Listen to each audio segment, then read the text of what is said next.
everyone, and welcome to today's episode of the vlog.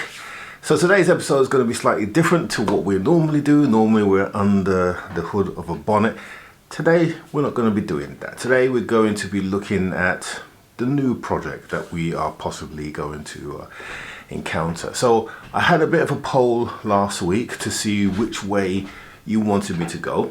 So we had the Cayman project or the TTRS project, and by a landslide the Cayman project won. You can see the slide now. So 70% of you wanted me to do a Cayman project, and 30% of you wanted me to do the TTRS.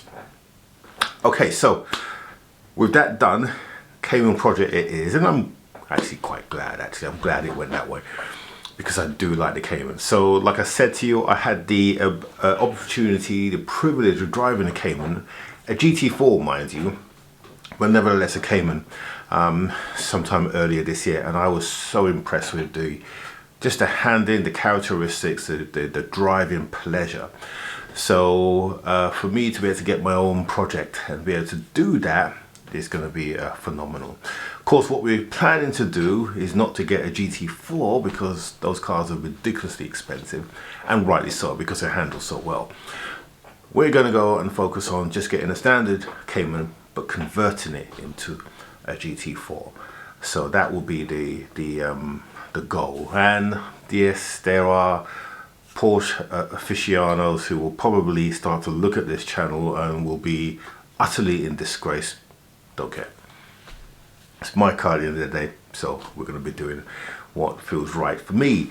But of course, to assist with that, there's some work that I need to do with the garage, because this car will live in the garage, and but it won't be a garage queen. I assure you it won't be. I'm going to take it out and enjoy it, and that's the whole point of having this car.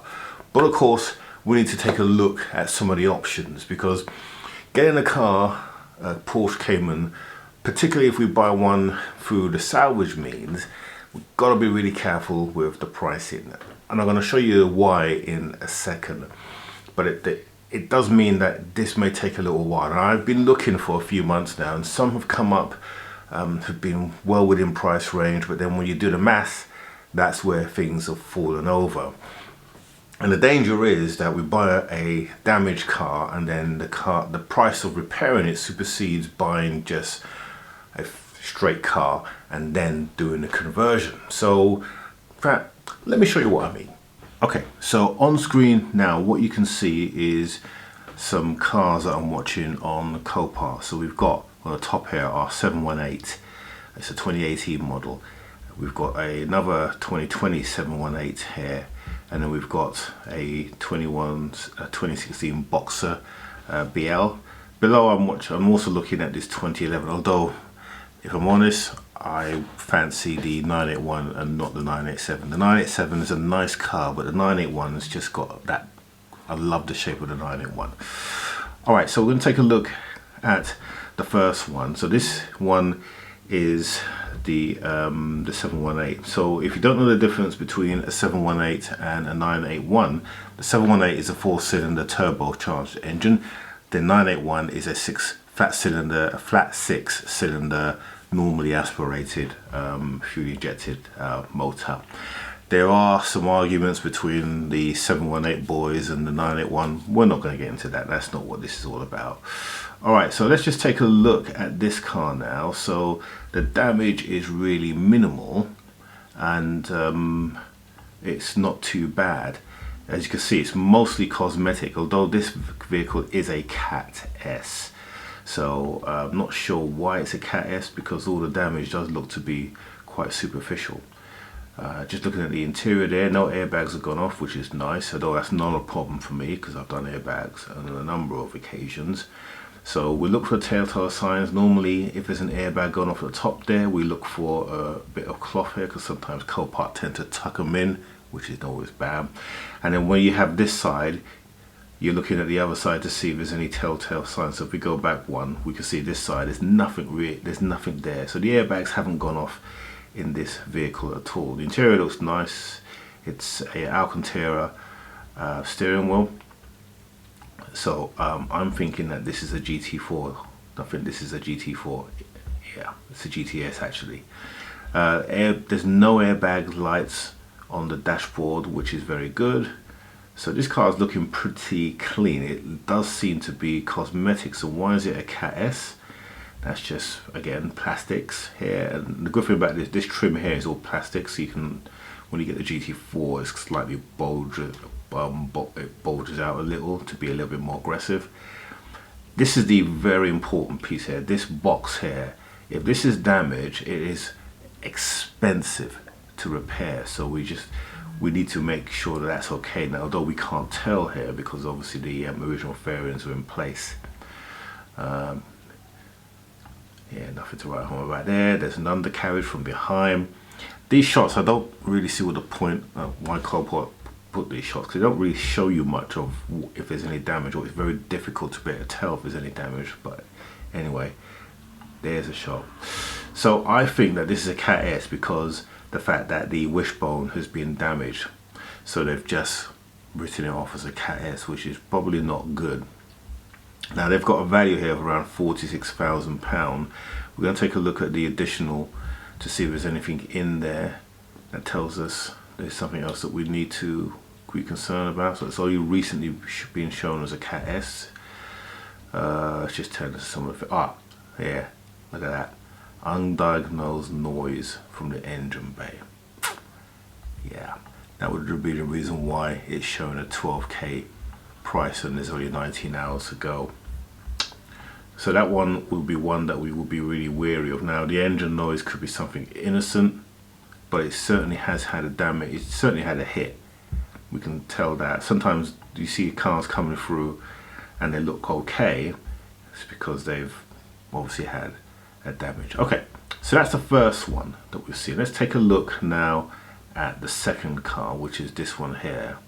So this is another 718. This is a 2020 plate. So this is not something that I would go for, but this is clearly a GT4. So the price here, you can see it's got 10 days to go and it's at 14k already. Now the damage here is quite severe. You can see the bonnet's popped up. So the bonnet pins could have gone, but it's also looking like it's had some structural damage around the front tub here. Now these front tubs are around £3.5 grand to buy brand new, and it isn't an easy job to do, to weld that all up, etc. It's probably going to cost you another 2k. So already this price plus the fees, and let's have a look at the fees and see what they would be. Let's take a look now. Total cost calculator. So this will be included the delivery. So let's say we put in the price of what it currently is. Let's say it went for 15k. Yeah, optimistic if it went for 15k, but you're looking at 16.2 just to get it out the door. Okay, so already we're at 16. It's going to cost you about 3.5k for the tub, so that's 17, 18, 19 and a half, plus another 2k I reckon to get that done by a professional workshop. So you're already at 20 odd k before you even start to look at some of the panels. Let's take a look at some of the damage as well. So the back, the wheel, you'll need a new wheel. That one's been damaged. This wheel looks like it's been damaged, but it's difficult to tell. Let's go for a HD picture. Still difficult to tell. Let's see. Love these seats. These seats are really expensive. They're carbon frame, so they are going to be much more expensive than your standard. You can see the carbon fiber on here as well. And the Alcantara steering wheel, really nice spec car this is. Yeah, that front tub, you see that?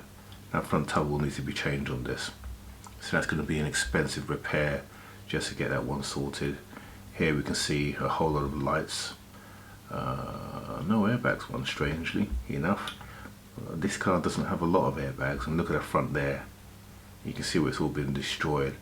So it's been written off because it's gone to a body shop, and they've obviously estimated that it needs a new front tub. Okay, and then there's the back. You can see the wheels been damaged and the back as well. That suspension's dropped as well, isn't it? You see that? It looks like it's all, the arm might have been crushed where it's hit something on the side, So that may even suggest that the arm itself has been pushed into, it could be pushed into the engine bay. That's something that you need to be aware of. I love the rear stance on these cars. They are awesome. Okay, so that's it. This view is the front wheel, I think, as well. Yeah, this car is in pretty bad shape. I would not go for this, even if it is a GT4. The amount of money it will take to get that back on the road doesn't even bear thinking about. It would be way too expensive. Okay, our third car is a Boxer. Now, I think I'm more focused on getting a Cayman rather than a convertible. They are pretty much the same cars, but obviously one has a lid and one has a soft top.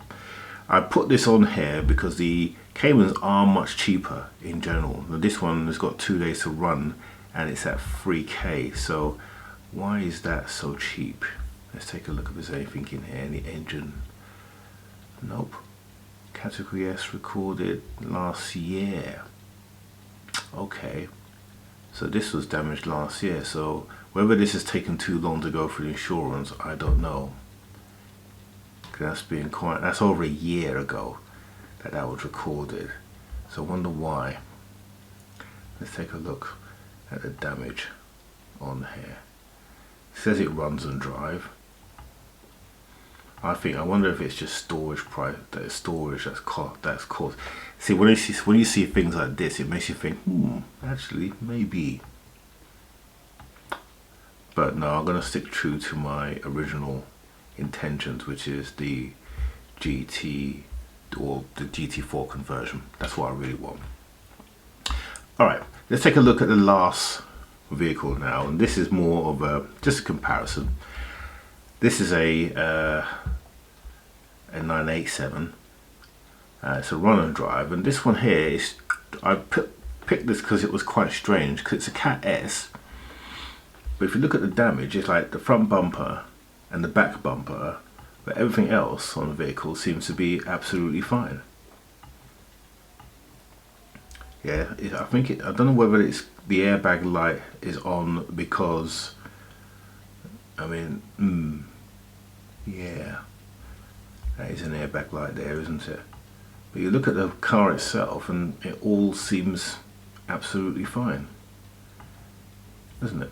Doesn't seem like there's any issues at all. So I wonder what the airbag is. Anyway, let's take a look at the description, the additional information. And it just says floor mats and key. Oh, very helpful. So there's nothing really new in there. Okay, so the biggest issue with buying a salvage Cayman is the damage and where that damage is. If it's just a slight damage on the side and it hasn't damaged a front tub, then it's pretty much easy. But most of them do come with damaged front tubs, so it makes it a little bit difficult. And the reason why I say that is because if you look at the second-hand market, so first of all, let's look at the 718. So here's a Cayman. Someone's got one here for 21,000. Now I don't know whether that's a fake car or not, because that seems pretty cheap to me. It's 36,000 miles. And if we look at the vehicle itself, it's, I don't know, seems a little bit good to be true for a 718. Or actually no, it's not a 718, it's a 982. They've just put 718 in the description, but it's actually a 982. Okay. Oh no, it's a 718 because it's a 2 litre. I wonder if it's, please message me via WhatsApp for walk around videos, so I'm not sure about that one. I'll be very, there you go.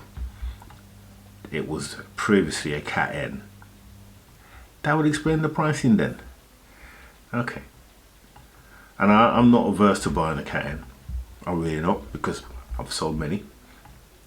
But that's the first one. And then if you look at the next one along, that's 25k, which I wonder if that is, because that's again quite cheap. The only thing I can think that is 92,000 miles, so it's a high mileage one. And let's just see if there's anything else on there. Yeah, so it's non-crash. They're saying it's a non-crash car, so that is quite cheap for a Cayman as well. So yeah, that's just a standard Cayman and standard 2 litre, but they have some really good tuning opportunities. Looking at the 981s, so these are the flat 6 version. We've got 3.4, this one's 20k, and as you can see, it's in really good nick. It's a really nice car, and this car will be a perfect candidate to convert. It's got good service history as well to a GT4. Will make a very good conversion. And this is my dilemma that I have. So I'm going to keep looking, and then we're going to see what we can pick up. But you can see the kind of marketplace in terms of what vehicles are out there. And I guess the argument that I have to think about is the content. I mean, repairing a damaged one, I prefer to repair a damaged vehicle only because it allows me to understand the vehicle more mechanically. And so when there's a problem, I know how to fix it because I understand how things come together. When you buy a complete car like what you can see in the picture now, that means that you then have to discover things and potentially discover it the hard way. Whereas when it's damaged, it's not an issue because it's already damaged and you're having to repair it. Plus, you're renewing parts as well, which is what I like, fitting new parts onto an older vehicle. Good. Okay, so let's wrap up. Okay, so pretty much that's what we're going to be doing over, you know, that's the car and that's a project, and these are some of the challenges that we're going to have to overcome. Of course, what this does mean is that channel will kind of switch a little bit because and historically this channel has never been about salvage vehicles. I buy salvage vehicles to repair to reduce the cost, but it's all about the cars really. So so this car will become my basically toy, I'm going to call it, for want of a better term. Is my project car that I will keep and enjoy. The weekend car, so to speak. So it's going to have all sorts of conversions and mods done to it because of the fact that it's a project car. But I want it to be drivable. So it's not going to be outlandish and over the top. It's going to be subtle and discreet mods to give it that GT4 look, but it's not going to have the wild blazing bulging arches and stuff like that. And in the garage, I'm going to kit out the garage with some tools, so you'll be seeing all of that as part of the program. And then after that, what happens next, we'll have to wait and see. But I'd like to see if I can get a classic as well. So 2-car garage, you have your modern day sport car and a classic car of some sort. You know what, I really would like to have a classic GTR. You know, the really old one, the one from the 70s. In fact, a friend of mine's got a van and you'll be seeing that coming up, and those are converted. It's a Datsun van, and I'm really looking forward to showing you that vehicle on the channel because I love it. It's such a classic old school. Anyway, enough gassing. If you are a casual viewer, and there's so many of you that are, if you would be so kind to click on the subscribe button, it helps us in terms of pushing the content out there, and then click on the bell notification if you like what you see. Now I'm going to take a little short break because I've got a vacation coming up, and then I've got some other activities. So the next couple of weeks there probably won't be any videos, but also because I'm looking for that car. But I will bring you on that journey of the purchase of the new car and what way we go. I'm constantly looking, and if you see a Cayman that you think will be interested, let me know in the comments. Okay, that's it for this week. Like I said, no video next week, and there may not be one the week after. It all depends on timings, but I'm away next weekend, so won't be here to do that. But like I said, we'll be back as soon as possible. So have a good one, and we'll see you when we produce another video. Bye.